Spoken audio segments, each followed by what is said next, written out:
on cherche un président de la République pour la Côte d'Ivoire. On ne cherche pas un économiste. Je ne comprends pas cette nouvelle façon de faire la politique qui vise à faire croire que pour bien diriger un pays, il faut forcément être économiste. Ah, lui, il a fait telle gestion internationale, telle personne a dirigé telle entreprise financière, et c'est devenu tendance maintenant. Bon, c'est vrai que quand on est un leader politique, c'est bon de parler de son parcours professionnel. Ça inspire, ça permet aux plus jeunes de rêver de devenir comme vous peut-être demain un jour. Mais de là à dire que comme on a dirigé le FMI, ou comme on a dirigé la Banque mondiale, on a même travaillé dans ces institutions, on est forcément plus apte que les autres candidats à bien diriger un pays. Je dis que c'est faux. Sinon, tous les présidents du monde entier seraient tous économistes. Ou même que tous les présidents qui ont pu tirer leur pays vers le haut, en tout cas vers le développement, seraient tous économistes. Ou que même, on aurait pris en compte cet aspect-là dans toutes les constitutions du monde entier, qu'elles soient écrites ou coutumières. Le fait d'avoir eu un parcours professionnel exemplaire est un atout, mais ce n'est pas un tout pour la marche d'un pays vers le développement. On est tous allés à l'école, hein? Si. Et on est tous témoins de l'histoire de notre pays. Et puis on voit aussi tout ce qui se passe un peu partout dans le monde entier. Au Brésil, Lula da Silva n'est pas économiste. Il n'a jamais même travaillé dans une institution financière. Le président Lula était un simple ouvrier métallurgiste.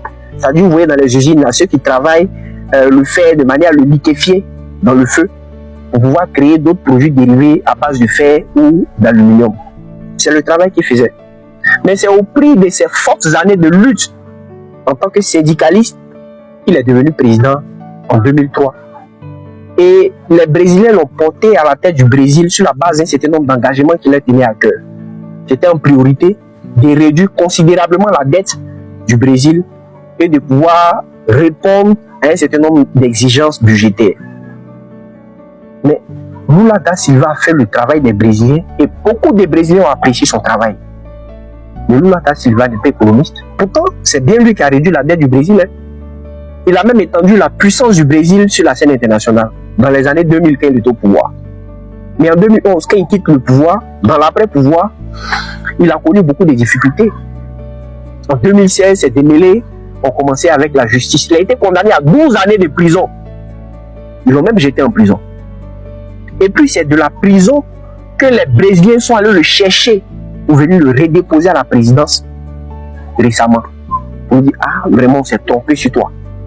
Que c'est toi l'ouvrier là qui est bon pour notre pays. Pendant ce temps, quand il a quitté le pouvoir en 2011, Dilma Rousseff était au pouvoir. Dilma Rousseff n'est pas ouvrière, c'est une intellectuelle brésilienne. Mais c'est l'ouvrier là qu'ils sont allés chercher en prison pour dire, ah vraiment, on s'est trompé sur toi. Faut venir, tu as fait notre affaire encore. Bon, le Brésil encore, ils vont dire, c'est trop loin de nous. Venons à côté de nous là au Ghana. Le Ghana a connu beaucoup de difficultés économiques ces 10 dernières années. Mais les Ghanais, après avoir vu comment Nana Akufo-Addo a dirigé le pays entre 2017 et 2024, ils sont allés chercher John Dramani, qui lui, en temps, avait dirigé le pays en 2012 et 2017, pour dire, ah, monsieur le président, on s'est trompé sur ta personne. Il faut venir reprendre les rênes du pays, parce que c'est chaud. Pourtant, John Dramani n'est pas économiste. Il a une licence en histoire, et plus tard, il allait en Russie pour faire un autre diplôme en communication, mais il n'est pas économiste. Pourtant, c'est lui que les Ghanéens sont allés chercher pour venir redresser l'économie du Ghana, qui a longtemps souffert de la dépendance internationale sous Nana Akufo. C'est pourquoi je suis d'accord avec le président Laurent Gbagbo quand il dit qu'on n'a pas forcément besoin d'être un économiste pour pouvoir diriger le pays. Pour être président de la République, la première qualité, la première compétence, c'est qu'il faut aimer le pays. Il faut aimer ton pays. Une condition essentielle pour pouvoir diriger un pays, c'est d'aimer son pays. C'est vraiment d'aimer son pays. Et je suis d'accord avec lui. Parce que tous les présidents qui ont réussi à tirer de l'avant leur pays, c'est parce que ces derniers étaient d'abord patriotes. Ce que les gens oublient le plus souvent, gérer un pays n'a rien à voir avec gérer une banque ou une entreprise. Parce que celui qui gère une entreprise a besoin de générer des profits, là rapidement, pour pouvoir satisfaire un certain nombre de besoins. Alors que gérer un pays, c'est toute autre chose.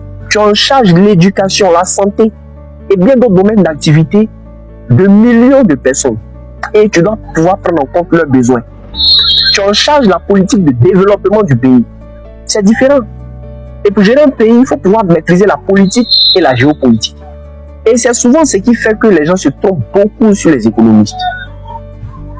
En Côte d'Ivoire, nous sommes bel et bien sous le règne d'un économiste.